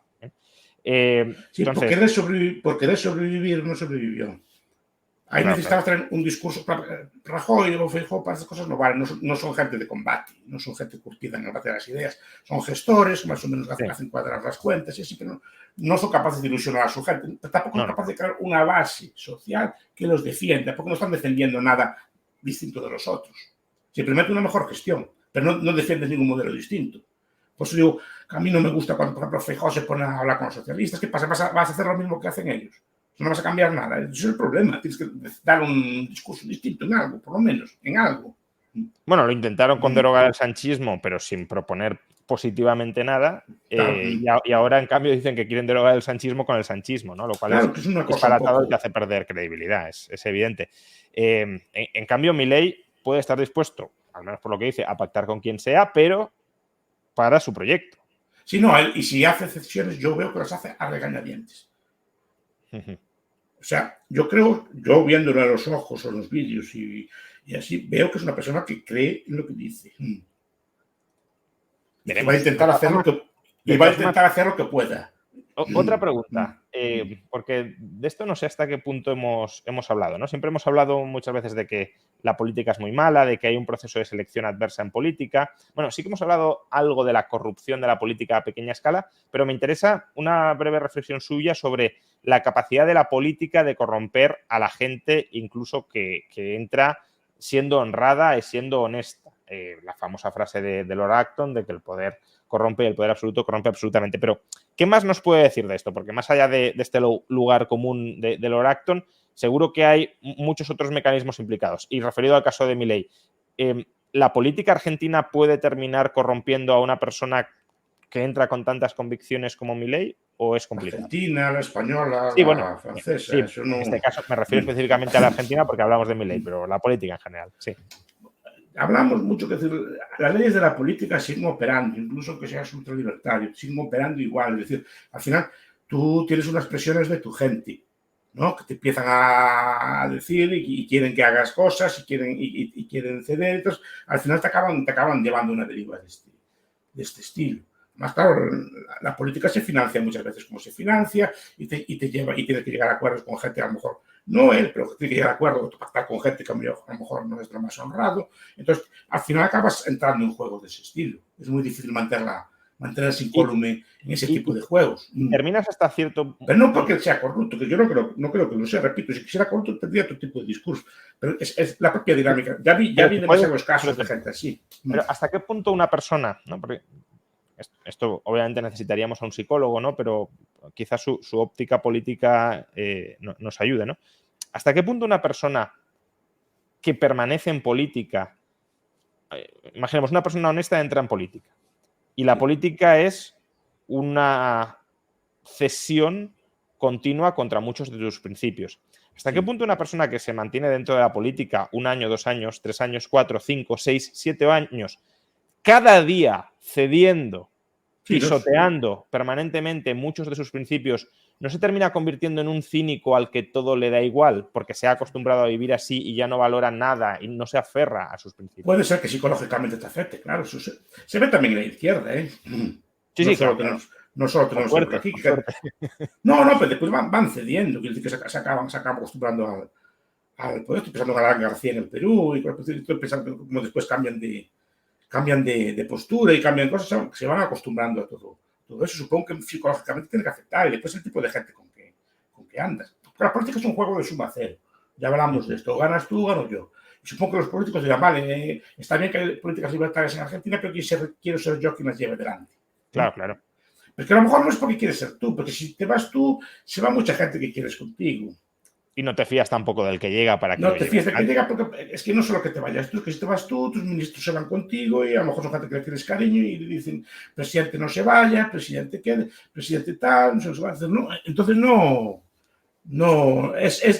nunca me vi en esas cosas, entonces no sé exactamente cómo es psicológicamente, pero yo creo que psicológicamente tiene que afectar. No, pero incluso... Mucho. Por eso es así tan compacto los estados. Un caso que los españoles entenderán perfectamente, la sucesión en Podemos, Pablo Iglesias por Yolanda Díaz. Claro, Pablo Iglesias cuando nombra a Yolanda Díaz, imagino que la nombra, entre otros motivos, porque cree que más o menos va a ser continuadora de su obra y luego lo ha destrozado totalmente. Entonces, claro, imaginemos, Milei dice que quiere estar 8 años, a ver si gana ahora y luego si vuelve a ganar.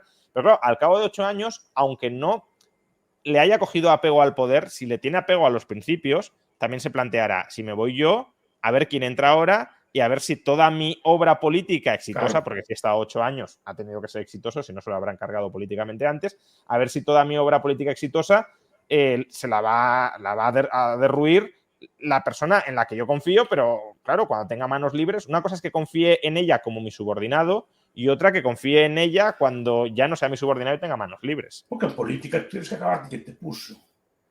Esa parte, claro. Y tienes que liquidar muchas veces su legado. Eso es ley de hierro. Y liquidar a su gente, sobre todo. Claro. ¿No? Porque su gente es leal a él y no a ti, claro. Es leal a ti y sobre todo si están ellos no puedes colocar tú a los tuyos. ¿No? Es una postura compleja. Los sistemas de este estilo, de que no puedes repetir al final el último mandato, no mandan nada. Claro, manda muy poco porque la gente ya empieza a tomar partido por lo que va a venir después. Yo estoy viendo en Francia. Macron no puede repetir. Ya salió uno de sus ministros a decir que quiere ser el presidente. Y acaba de ser reelegido. Sí. Pero ya empieza a moverse la gente, porque la gente que quiere seguir empieza a arrimarse al nuevo, o el que piensa que va a ser, ya empieza a dejar de obedecerte a ti, ¿no? Y tú ya vas perdiendo, cada día que pasa vas perdiendo fuerza. Y esto le pasa a este sistema de mandatos. Podrá mandar un mandato y al principio del segundo. Después poco mando por el propio sistema que tiene. Entonces, a ver a quién pone después. Por eso digo que es importante saber a quién. Por eso la ideología en política es muy importante, porque es un cemento. Una persona que es creyente en algo, al final acaba siguiendo tu legado. Es una persona que está contigo porque le caes bien o por tipo de cosas, normalmente abandona tu legado. Por eso es importante ver con quién andas. Y por eso comentamos la vez pasada de ver si los que están con él, los posibles sucesores, son tan ANCAPs o tan libertarios como es él. Claro. Y por cierto, Jorge Dobón, que estuvo en la Universidad de Verano en esta edición del Instituto Juan de Mariana en el Escorial, pregunta: dado que la situación económica y social es tan diferente entre España y Latinoamérica, ¿cuál creéis que sería el camino político para una alternativa liberal aquí? Aquí es donde aquí, en España. En España. Sí. En España, yo soy muy gramsciano. Además, yo soy muy paciente. Yo sé que una socialidad yo no la voy a ver. Pues Rayo, que es más joven, sí, pero yo no la voy a ver. Si usted no la ve, yo creo que... No, pero digo que hay que pensar un poco a largo plazo, como pensaban los cristianos al principio, no pensaban al día siguiente a ver si tomábamos nada, sino pensar a construir aquello y crear una base y ya llegará el momento. Es el pensamiento que lo llaman pensamiento catedral, no es el pensamiento de los que hacían las catedrales, que sabían que no la iban a ver acabada. No sé, la Catedral de Santiago duró varios cientos de años hacerse. Entonces, los que la hacían sabían que no la iban a ver acabada. La Sagrada Familia en Barcelona, ¿no? O mismo la Sagrada Familia. Entonces, el que la hizo Gaudí no tenía pensado verla acabada, pero dejó la base hecha. Pues nosotros tenemos que hacer algo semejante. Es decir, nuestra labor es vivir en la Tierra en este momento y ayudar a construir el futuro, vivirlo lo más honradamente que podamos e intentar construir estas ideas, pero no pensar que va a llegar mañana. Y además, si llegara mañana sería un error. Porque no sería una sociedad que entienda de estas cosas, que no sepa de qué estamos hablando. ¿Qué? Sí, lo vería como una moda política que a lo mejor en España puede salir un líder atractivo y sale, y cuando marcha líder vuelve otra vez Pedro Sánchez. Claro, y yo el miedo que tengo en Argentina es hasta qué punto el cambio electoral que se ha vivido en Argentina es un cambio ideológico profundo o es un cambio de moda. Esa es para mí una de las grandes dudas, porque si hay que hacer reformas que requieren sacrificios y la gente a las primeras de cambio, a los primeros sacrificios de cambio dice esto no funciona, lo abandono, pues no vas a conseguir nada. Y es que es un riesgo. Te abandonan porque la masa de la población es muy volátil para estas cosas. En un año ya te abandonan todos. Y en ese sentido, una pregunta opuesta, complementaria pero opuesta a la que he planteado antes. Antes, alguien en el superchat ha preguntado ¿cómo cree que influiría en Latinoamérica una victoria de Milei? Y una derrota, en el sentido, más que derrota, un fracaso de Milei. Ahora, depende de qué fracaso. Un fracaso electoral no sería tan malo como un fracaso de... No, un fracaso electoral da igual, creo yo. O sea, da igual. No, el fracaso electoral daría 4 años más para hablar de esto. Sí, por eso, que no pero imaginemos que... Volvería a la siguiente seguro que ganaba. Pero daba tiempo a explicar esto. Claro, imaginemos que... Pero un fracaso de política, sobre todo no es que fracaso de política, es un fracaso al principio cualquier reforma de este estilo es dura. Sí, tiene grandes perdedores y es costosa. Eso es, por desgracia es así. Si la haces mal, el país puede incluso empeorar. Entonces... Y si lo haces mal puedes empeorar, pero no solo eso, al principio es como se lee. Después la Thatcher los primeros años, los primeros años estuvo a punto de perder. Las medidas que tomó eran muy mal vendidas, o sea, la población no las entendía y al principio, claro que tienen costes, tienen costes grandes sobre ese segmento de la población. Es que esto no es llegar mañana ya a hacer un chasquido los dedos y ya se acaba el problema. Al principio seguramente con la dolarización hay colectivos que sufren y sufren bastante. Entonces, depende cómo lo expliques y depende si la sociedad lo entiende, porque si tú dices, mira, esto es una medida necesaria, pero en unos años vas a salir de esto, ¿no? Yo creo que ese espíritu, por ejemplo, de las reformas de Balcerowicz en Polonia, ¿no? Que al principio fueron durísimas. Pero claro, el tiempo vio que eran exitosas, porque otros países no quisieron hacer reformas, por ejemplo, en la misma Ucrania o en la propia Rusia o en otros momentos. No, porque es muy doloroso y tal, vamos a hacerlo a poquitos, y a poquitos no hiciste nada, porque enseguida se revierte. Claro. Pero claro, los polacos estaban, digamos, esperanzados de que iba a llegar algo mejor. Pero no va a llegar al momento. Aquellos inviernos estuvo en los países bálticos también. A ustedes muy jóvenes igual no se acuerdan, ¿no? Pero estaba la prensa de izquierda. Estaba la prensa de izquierdas aquí. Me acuerdo de 2009, un titular en Público: el bastión neoliberal se derrumba en Europa. Estaban hablando de Letonia, porque en 2009, cuando nosotros estábamos pidiendo que nos rescataran, etcétera, bueno, nosotros un poco más tarde, pero no, en 2009 Letonia estaba recortando masivamente el gasto público, bajando el sueldo a los funcionarios, bajando las pensiones, para cuadrar las cuentas, cuadrar el déficit, y claro, los primeros meses fueron durísimos, unas caídas brutales del PIB. Aumento del desempleo, parecía que efectivamente Estonia, Letonia y Lituania se venían abajo, pero después no tuvieron que ser rescatados por el Banco Central Europeo y empezaron a crecer, y en pocos años, pocos en comparación con España al menos, recuperaron sus niveles de PIB precrisis, y todo porque hicieron lo que había que hacer en el año 2009 y 2010, todo lo contrario que en España. Pues digo que yo estoy hablando de los años 90, cuando se hizo la transición. La reforma en Polonia fue durísima. Me acuerdo de la prensa de izquierda, los polacos o los letones mueren de frío, no había para carbón. Claro, después se vio que aquellos países que hicieron esas medidas duras después prosperaron. Los que no quisieron cortar porque sufrían y tal, pues siguen como estaban antes, ¿no? Estoy pensando, repito, en Ucrania, estoy pensando en Bielorrusia, estoy pensando que no quisieron hacer reformas profundas, pues siguen estancados como estaban más o menos antes. En cambio, los otros, que estaban más o menos al mismo nivel, empezaron a prosperar. Y esto es algo semejante. Si la población no entiende, no tiene una ilusión de que hay algo mejor, las primeras de cambio te abandonan. Pues es importante explicar lo que vas a hacer y cómo lo vas a hacer, y que esto tiene costes. Porque a veces en el discurso político no va a llegar a ser una maravilla, no, hay que prometer a veces sangre, sudor y lágrimas, como hizo Churchill. Y hay que explicarle, decir, mira, no va a ser fácil, esto fueron muchos años de hacer daño, ahora hay que pasarlo mal en un año o dos y a ver cómo aguantamos, a ver cómo hacemos entre todos, así, lo que sea, pero tenemos que salir de esta, ¿no? Y la solución es esta, pero no decir, no, voy a llegar mañana y mañana se acaban los problemas todos. No se van a acabar los problemas todos. Simplemente tendrá que pasar 1 o 2 años muy duros. Hasta que empiece a verse algo. Sí, claro. Hombre, solo con que consiga estabilizar la inflación en año y medio, ya lo hemos dicho, eso ya es un triunfo político gigantesco.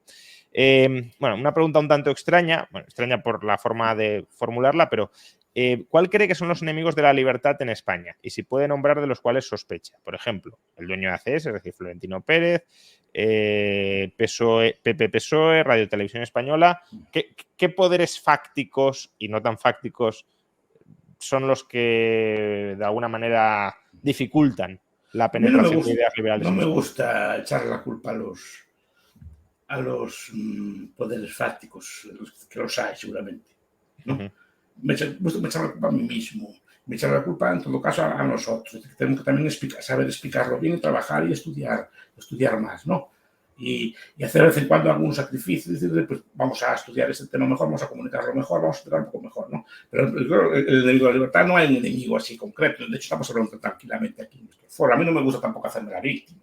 No decir, a ver, si no llegamos a más gente, yo no hablo por mí, no por ustedes. Usted tiene mucho eso. ¿Será que no lo hacemos bien o algo falla? O no lo explicamos bien o así? Los demás no tienen culpa de que hagamos. Nosotros no tenemos tampoco, yo por lo menos nunca me sentí censurado personalmente.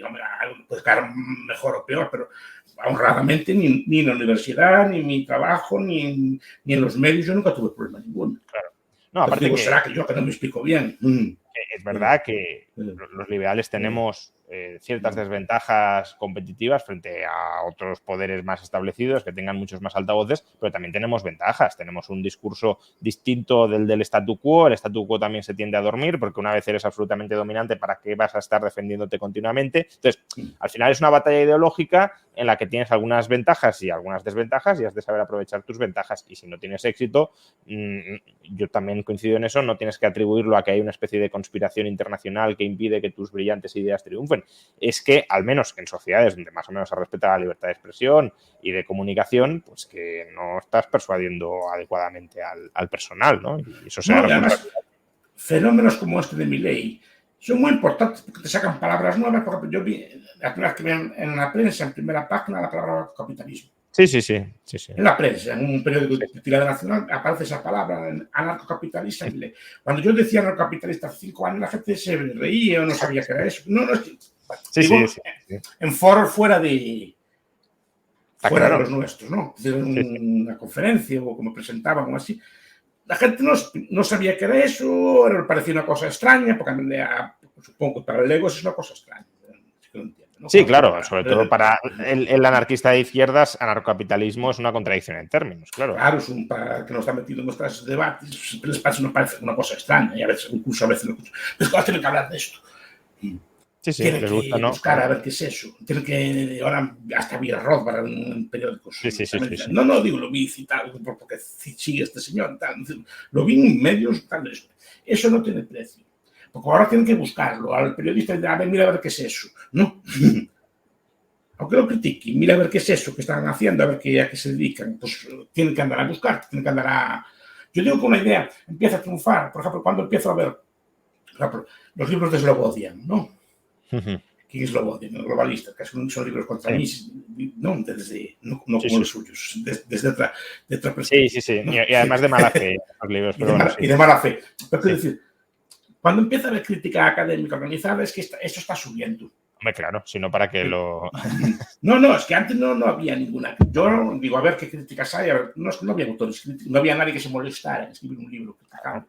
Es que ahora se molestan en hacer libros criticando. Bueno, ya es un libro. Uno de mis mayores honores es que el profesor Bagus me haya dedicado un libro. Sí, no, eso es un honor muy grande que no todos lo tienen. Claro. No todos tienen un anti. No está claro. No creo que me lo merezca. No, pero Rayo lo hizo por llamarle a usted blando, no desde el otro punto de vista. Es una disputa también entre hermanos, como si quieres decir. Entre amigos o colegas, está claro. Pero bueno, es un libro a la contra de mis ideas monetarias. Supuestamente blandas, que en verdad son más ortodoxas que las suyas. Tiene publicaciones juntos y todos los... Sí, por eso. Por eso digo que alguien, un académico, se dedica a escribir un libro contra esto. Sí, claro. Es que ya pasó a otro estadio. Digamos, ya no está en el estadio de una cosa, sino ya está en el estadio, digamos, casi de mainstream, ¿no? Sí. Entonces, eso me complace. Entonces, digo, por lo menos es así. Por cierto, ya vamos a ir terminando porque el compromiso termina a las 10:30, pero hay un par de preguntas que quiero formularle al profesor. Rodolfo Díaz, en mi experiencia, los liberales con cosas como el principio de no agresión nos obligan a repensar lo que vamos a decir. Entiendo que lo que está diciendo es que el principio de no agresión es un principio muy rígido y no es adaptable a muchas circunstancias cambiantes, ¿no?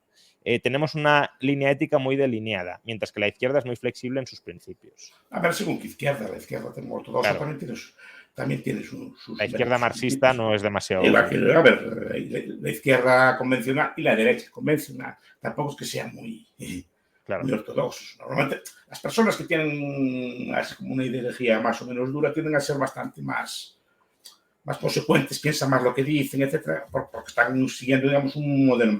Los otros que quieren, digamos, agradar a todos, pues no. Doctora Alexei, que es miembro del canal de YouTube, dice, ¿cuál sería el primer libro que se debe dar a un hijo para que entienda las ideas liberales? A ver, a mí siempre me gustó mucho el de Haldit, no sé qué opina el profesor Rayo. Para empezar, ¿no? Claro, pero eso ya es una ya sé que empezamos con 1000 fallos y cosas así, pero a mí me parece un libro muy interesante. Pero yo creo que está pensando, no lo sé, podría aclarar. Es una novela o así. Pero, claro, yo creo que está pensando más bien en pues, un niño de 6, 7, 8 años. El de Hadley ya es para... No, ya entiendo. Sí. Yo pienso en novelas, el Michael Kohlhaas, por ejemplo, de Von Kleist, es un libro contra el poder. El de Michael Kohlhaas, así se escribe así. El de Von Kleist, pero es una novela, ¿no? Sí, pero ¿cuál? Perdona, es que no... A mí me gusta esa cosa, por ejemplo, el cuento de los tres cerditos, que a mí me gusta mucho. Pero entonces es coger literatura clásica y reinterpretarla, ¿no? Desde el punto general, los cuentos de hadas, lo que pasa, había que mirar con los cuentos de hadas, son muy interesantes, los clásicos, los de Anders. Los clásicos, no los corrompidos por la modernidad. No, porque ahora ya se modernizaron, ahora son pitufos y cosas así. Los pitufos son comunistas. Son bastante socialistas, es decir, no eso falamos de broma, pero son... La abeja Maya, por ejemplo. La abeja Maya como tal fue concebida como un cuento socialista para niños. Valdemar Bons, cuando la escribe, lo hace deliberadamente. Obviamente no defiende la lucha de clases, no lo defiende abiertamente. ¿no? Pero es un cosa, la colmena es lo primero, todas las abejas, ese tipo de cosas así, ¿no? No, pero los pitufos, la gente se ríe, pero es una comuna socialista clarísimamente. Sí. No, y el malo es Gargamel, que quiere el oro y quiere el dinero y además tiene forma de judío, y etcétera. No, bueno, quiero decir que los cuentos tienen su función, pero los cuentos clásicos, los de Andersen, por ejemplo, son muy interesantes, ¿no? O los de Grimm. Grimm eran un parlamentario liberal en el Parlamento alemán. Es que y Andersen era un viejo conservador. No era, sí. Son cuentos que transmiten valores tradicionales, de esfuerzo, de trabajo. Yo creo que esos cuentos me son muy interesantes. Yo me crié mucho en esos libros. Yo creo que algo de valores me metieron, ¿no? Es decir, además son así como son bastante conservadores en las formas y enseñan así a trabajar, no tienen estas cosas. Sino, pues, por cierto, uno que quizá le gustaría es tío Gilito, que alguna vez lo ha comentado y lo menciona en el chat, ¿no? Que Tío Gilito tiene un capítulo que habla sobre imprimir dinero genera inflación. Hay uno de Pato Donald que empieza, creo que es uno que hace de mago, hombre, ¿cómo se llama? El aprendiz de mago, se llama así, que empieza a barrer dinero y cosas por el estilo. No, hay uno que es así, pero yo creo que el aprendiz de brujo, perdón. Pero creo que tiene también es una crítica. Eso era el Walt Disney viejo. Eso es fantasía, creo que es. Pero en Tío Gilito hay un personaje que usted lo sabrá, la audiencia no sé si lo sabe, que está basado en Mises, que es Ludwig von Pato. En la traducción en español, es un personaje que el autor reconoció que está basado en Ludwig von Mises. O sea que sí, Tío Gilito es un buen sitio para... Sí, no, el Tío Gilito es muy criticado, es como más gastador. Se ve, por ejemplo, en esos cuentos de esto que hacen sobre el cuento de Dickens, ese tipo de cosas. Sí, yo vi a Scrooge, ¿no? Ese tipo de cosas. Pero es que el Walt Disney tenía ideología bastante conservadora. Sí. El viejo. Ahora creo que la casa ya no es lo mismo que la antes. No, ahora ya no es lo mismo, ¿no? Y una última pregunta que no tiene mucho que ver, pero... Él no tiene un cuento de los 3 cerditos, también Disney. Sí, tiene un cuento de los 3 cerditos, sí. O los Aristogatos. Los Aristogatos creo que hablaba de ellos. Es nuestro amigo, ¿cómo se llama? Piketty. Ah, sí.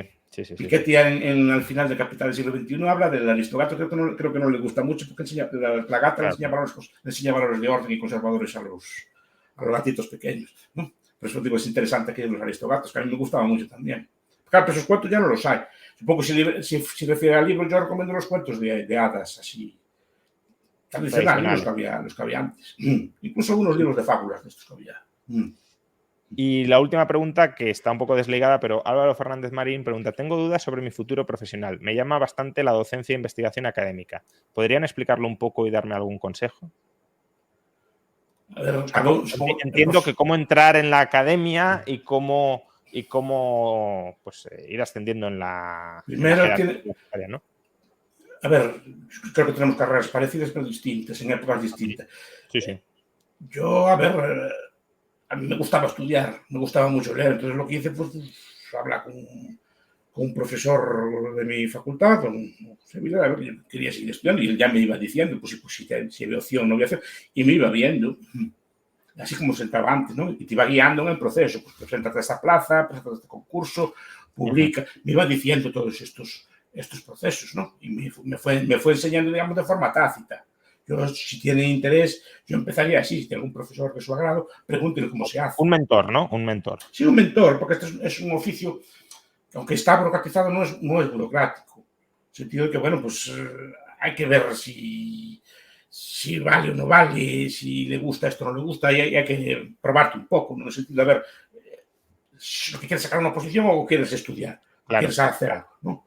O quieres trabajar en la universidad privada, porque en su época prácticamente la carrera universitaria se tenía que desarrollar dentro de la universidad pública, pero hoy afortunadamente ya no es así y de hecho vuelvo a meter la cuña, Universidad de las Hespérides, la acabamos de crear en Canarias, pero es una universidad online accesible a toda España. Ahora mismo vamos a empezar las clases de primer curso de los grados académicos que ofrecemos, pero bueno, es una universidad que va a estar en expansión, porque cuantos más alumnos tenga y cuantos más cursos se tengan que impartir de cada grado y cuantos más grados haya, pues más personal va a requerir y ahí ojalá pues haya muchas oportunidades para desarrollar carreras universitarias, carreras docentes de aquellas personas que sean válidas y que tengan ese empuje para... Eso me decía mi difunto maestro, don José Vilas.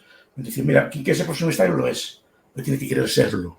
Claro. En el sentido que quiere ser el sentido que se vea que come los libros, que se vea que estudie, que está interesado en las cosas. Y al final, tarde o temprano, si no es en un sitio o en otro, acabas entrando. Y eso es yo, más o menos, mi experiencia vital. Quien quiere ser acaba siendo, pero tiene que demostrar que quiere serlo. No es decir, no, llego y ya está, ¿no? Es una persona que tiene constancia, que es capaz, por ejemplo, la tesis doctoral no es tanto por la calidad como la constancia. Es el trabajo, usted que lo ha hecho también como yo, sabe que yo fue los trabajos más duros que pasé en mi vida. No. En el sentido de que tienes que hacer un trabajo, además que te lo van a evaluar. Pero tienes que hacerlo un trabajo tienes que pasar varios años centrado en un tema. ¿No? Sí, es vivir para eso, básicamente. Yo creo que es una especie de filtro. En el sentido de, a ver, es capaz de pasar 5 años estudiando una cosa, releyendo lo mismo, con pocas variaciones. Pues eso, yo creo que es que tengas ganas de estudiar. Y eso hay que verlo, como cualquier otro oficio. Yo creo que en los oficios también se ve. El señor quiere ser carpintero, le gusta estar con la madera, le gusta estar con una sierra. Si no, no vales para esto, ¿no? En pocas palabras, trabajo duro. También sí, no, trabajo duro. Y en este caso, y yo creo que no hay fallo. A lo mejor no es donde quieres, claro, no es a lo mejor en tu ciudad, a lo mejor no es como quieres tú, ni en el área, que también tiene que tener cierta empresarialidad. También claro. Mi maestro, me decía mi difunto maestro, que parezca, decía, mira, a ver, maestro, esa cosa que te gusta a ti está muy bien, pero mira, ¿por qué no te metes en estas cosas? Que hay menos gente, que hay menos gente, que seguramente en el futuro hay más plazas en esto, pues se va a jubilar, o hay más que en claro. Esto que te gusta a ti, que es más bonito, ¿no? Y te metes sobre burocracia. Y reforma administrativa, que es un tema que en general no es el más atractivo del mundo, ya lo digo yo. ¿Qué pasa? Y después hice otra cosa, que me enseñó que me gustara lo que estaba haciendo. Aunque el tema no es el más atractivo del mundo para un lego, ¿no? Una vez que te metes en él, empiezas a ver que hay debates, que pelean unos contra los otros, y que hay un montón de temas, y que tienen muchas derivaciones. Y tal. Fue donde descubrí yo a Mises, por ejemplo, la burocracia de Mises, haciendo mi tesis, ¿no? Y el libro del socialismo después. Quiero decir, pero que eso es muy... Claro, también tienes que buscar cierta empresarialidad. No, es decir, no decir, a ver, me gusta esto, quiero ser profesor en esto. Espera usted, a ver, hay salida en esto, va a haber plazas en el futuro en esto, tiene demanda estudiantil este tipo de temas, ¿no? Porque si no hay demanda estudiantil, tarde o temprano, ese área de estudio se cierra. Aunque te mantengan tal, pero al final, o no crece. Entonces, no hay forma de, a ver, eso que hace que estudie usted, que le apetece estudiar usted. O sea, es importante algún tipo de mentor que le guíe, dime, estudia esta cosa, como me dijeron. Yo le agradezco mi infinito que me dijera, mira, métete en esos temas, hombre, que eso no lo quiere hacer nadie. O por no quiere hacer nadie. No es lo más divertido, porque a la gente le gusta estudiar cosas bonitas, así del Estado y, ¿no? De historia, de cosas por el estilo. No, que es más atractivo, lo sé yo, que me gusta más estudiar, que es más divertido que estudiar la burocracia, ¿no? Sí. Pero me dijo, mira, por ahí no hay tanta... Claro, no hay tanta salida, está claro, sí. Hay que buscar también nicho. Nicho, y en lo otro sí. Y en lo otro, a ver, va a haber facultades, va a haber esto, va a haber una escuela de gestión de Pontevedra, va a haber ahí hay cosas, no sé si me explico. En lo otro, no. Está bien, es muy interesante, mucho más divertido para discutir así, tal, pero no tiene tanto futuro. Entonces, esas cosas que se las diga a alguien también, ¿no? Y eso es importante saberlo. Que no solo tampoco. Y después... Gracias a eso ahora puedo dedicarme, aparte de seguir estudiando la burocracia, puedo dedicarme a estudiar lo que quiero. Claro. Sí, no, la academia más o menos deja tiempo libre para seguir investigando. No, y bueno, y te incentiva. Y desde la burocracia yo llegué a estas cosas desde la burocracia. A teoría del Estado llegué desde la burocracia. Hasta teorías económicas llegué desde la burocracia. Y sigue gustándome el tema. Además, de hecho, es un tema que sigue gustando. Ahora me gusta mucho, me encanta. Y todo lo que sale de burocracia. Aunque nunca hable de estos temas así con ustedes, es un tema que me encanta. Bueno, pues a ver si un día hablamos más. Porque no es tan divertido de hablar de esto. Pero sí que...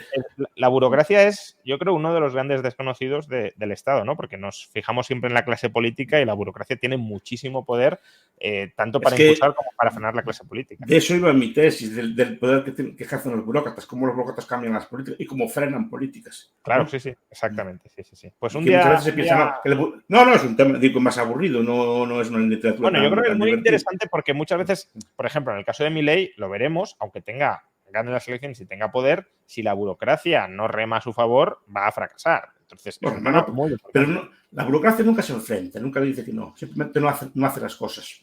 Bueno, pues... No, es que la forma de enfrentarse es esa, no es decir, se llama táctica del soldado Zweig. La huelga de bolis caídos, ¿no? Sí, sí, señor. Eso lo hicieron a Indalecio Prieto, y se lo hicieron a Thatcher también, por ejemplo. Sí, señor, lo mismo lo hacen bien, o lo hacen mal. Claro. o lo retrasan. ¡Ay, Dios, que me olvidé del plazo! ¿Cómo puedo olvidar? No, es decir, pero no es un poder que se te enfrente. No, hombre, claro, no van a la guerra, pero en ocasiones no, sí. No, la guerra, ni a la guerra dialéctica, todo, sí. En ocasiones sí, pero pocas. Cuando no quieren, cuando no quieren, se lo hicieron a Gil Ferdinand, que le gusta tanto, se lo hicieron los burócratas del Reich, ¿no? Sí. Se enfrentaron, pero se enfrentaron a él, le hacían mal las cosas, o sea, no entregaban en plazo, no hacían. Entonces, no creo que acabó con un ataque así, tuvieron que ingresarlo en un hospital, del ataque que dio, porque no le hacían las cosas, pero no le decían que no, le decían que sí, que ahora mismo, ¿no? Porque él quiso cambiar toda la burocracia del Reich, y la burocracia del Reich se defendió. Porque las burocracias también tienen ideología, los burócratas también tienen ideas políticas. No son, tienen que coordinar, claro. No son entes neutrales, obedientes, así como. No, sino que son personas que no les gusta, sobre todo que no les gusta que les digan cómo tienen que hacer las cosas. Pues digo que es un tema. No era un día para pero digo que es un tema que. Un día hablaremos con más detalle y detenimiento sobre la burocracia y sus múltiples derivadas y también su liberal meter en la burocracia, o no se puede meter este tipo de debates morales que también... No, y los hay debate. Aparte de mí se dan unos libros de debate en estos temas. Desde el punto de vista. No hay mucho, pero desde el punto de vista de teoría de la organización, ¿no? Ese tipo de cosas. Eso me gustaba a mí mucho, y me gusta mucho. Y de hecho, es a lo que me dedico así profesionalmente. Pero que de ahí derivé a otras cosas. Por cierto, tenemos que terminar, pero... Acaba la última, venga, hasta que le pregunten. Me presionan para que la conteste. Gabriel Ferrara, el oligopolio financiero transnacional prácticamente privatizó el suministro de dinero digital gracias al encaje fraccionario, siendo más poderoso que la casta política. ¿Creen ustedes que le permitirían a Milei cerrar el Banco Central y eliminar el curso forzoso?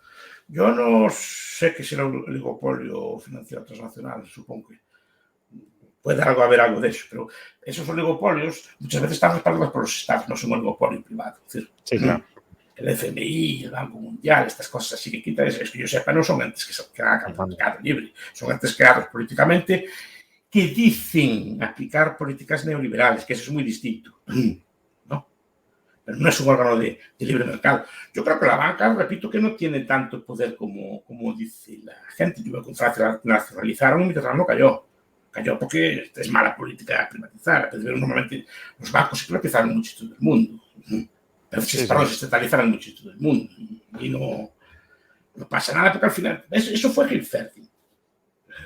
Gil Ferdinand, el capital financiero, es el que crea el mito de que la banca tiene así como un poder, como un pulpo, que tiene un poder internacional. Y es una especie, es una frase muy difundida entre el marxismo. ¿No? Y entonces todos creen que el poder financiero tiene un poder desmesurado frente a otros poderes. Pero el poder está en la boca del fusil. Bueno, el comunismo y el nazismo, hay que decirlo, ¿eh? Porque... Sí, el nazismo no, y más sistemas políticos acabaron con la banca o la controlan. La banca, por ejemplo, una banca privada actual, yo creo que sin el apoyo del Estado no funciona. Tal cual está, sin el apoyo del Estado no es capaz de funcionar. No, claro. La banca actual sin el apoyo del Estado, la actual, sí. Quiebra en 2 semanas. Vamos. En 2 semanas, pues estoy diciendo que quien tiene el poder, el que tiene la capacidad de cargar impuestos, el que tiene capacidad de imponer las leyes. No lo que recomiendo para niños. Preguntamos si una novela, este señor, y no es para niños, es una novela, si a quien le gusta leer novelas. Yo, de estas cosas, sí que recomiendo más bien cuentos de hadas, o cuentos tipo de Disney o así, ¿no? De Disney tradicional, no el actual. Tradicional, sí. Muy bien, pues profesor Bastos, muchísimas gracias por acompañarnos. Es siempre un placer tenerlo aquí. Yo disfruto, la audiencia disfruta. Espero que usted también más o menos disfrute. Y que yo paso bien porque así tenemos una conversación de estas así nuestra. Pues muchísimas gracias por volver a acompañarnos un mes más. Próximamente le volveré a llamar a ver si hay noticias, ya sea pues en España la investidura previsiblemente fallida de Feijóo, o en octubre la primera vuelta de las elecciones argentinas, o cualquier otra cosa que pueda surgir entre medias. Lo dicho, muchísimas gracias, es un honor y un placer. Venga, hasta la próxima. Gracias. Hasta la próxima. Un fuerte abrazo, profesor.